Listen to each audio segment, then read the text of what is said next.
പറ. Hi friends, എൻ്റെ മോൻ എറണാകുളത്തേക്ക് പോവുകയാണേ. അവൻ്റെ കുറേ നാളത്തെ ആഗ്രഹമാണ്. കുറേ ദിവസം കൊണ്ട് പറയുകയാണ് ട്രെയിനിൽ എറണാകുളത്ത് പോകണം.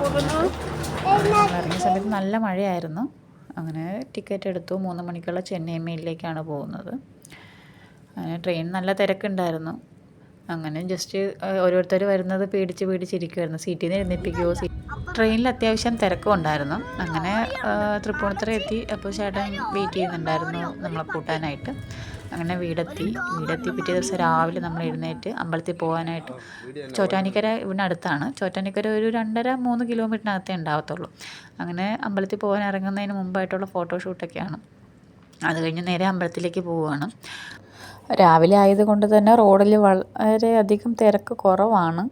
ഇനി അമ്പലത്തിൽ ചെല്ലുമ്പോൾ തിരക്കുണ്ടാവുമായിരിക്കും. ഇന്ന് സൺഡേ ആയതുകൊണ്ട് നല്ല തിരക്കുണ്ടാവും എന്നാണ് പ്രതീക്ഷിക്കുന്നത്. അത്യാവശ്യം ഉണ്ടെന്ന് തോന്നുന്നു. ഇനി ക്യൂ ആണ്, ഭയങ്കര അധികം ക്യൂ ഉണ്ടാവും ഇവിടെ. സൺഡേസിൽ സാധാരണ അങ്ങനെയാണ്. ഇത് ഈ കാണുന്നതൊക്കെ ക്യൂ ആണ്. നമുക്കിങ്ങനെ ഈ സ്റ്റെപ്പ് കയറി ഇറങ്ങി പോകാനായിട്ടുള്ള ക്യൂ ആണ് ഈ കാണുന്നത്.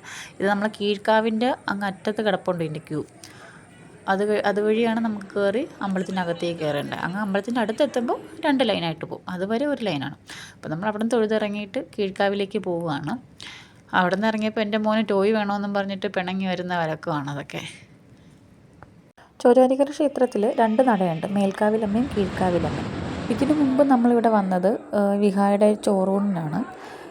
ഇവിടെ വെച്ചായിരുന്നു ചോറൂണ്. അപ്പോൾ നമ്മളെല്ലാവരും തൊഴുതിറങ്ങി തിരിച്ച് വീട്ടിലേക്ക് പോവുകയാണ്. വിഹാണ് നടക്കാൻ വയ്യെന്ന് പറഞ്ഞിട്ട് ഞാൻ എടുത്ത് വെച്ചേക്കുക.